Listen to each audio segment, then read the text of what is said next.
Assalamualaikum warahmatullahi wabarakatuh. Saya perwakilan dari kelompok 1 akan mempresentasikan tentang pengertian jaringan kabel dan nirkabel. Pengertian jaringan kabel dan nirkabel. 1. Jaringan kabel wired network. Jaringan berkabel wired network adalah sebuah jaringan yang berfungsi untuk satu komputer dengan komputer lain.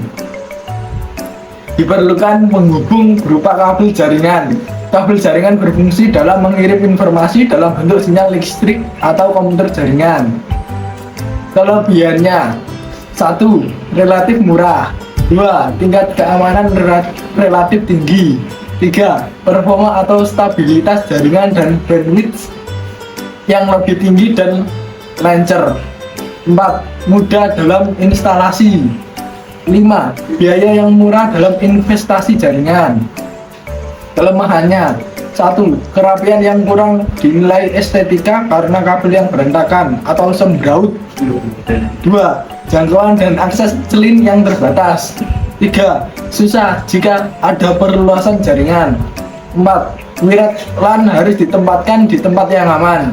5. Security pada wired LAN akan hilang pada saat kabel jaringan dipotong.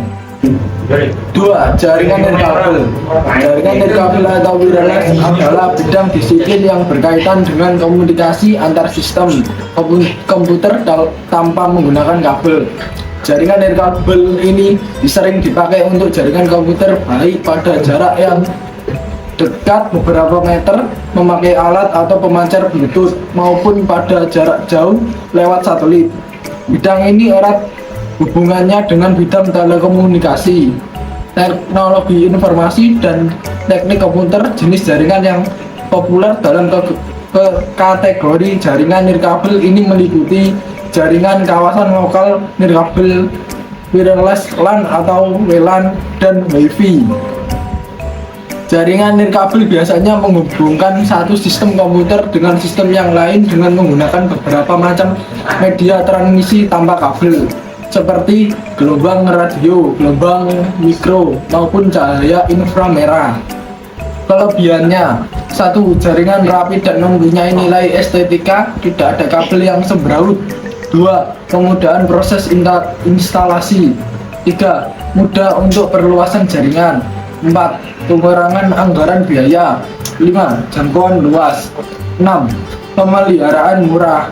7. Infrastruktur berdimensi kecil.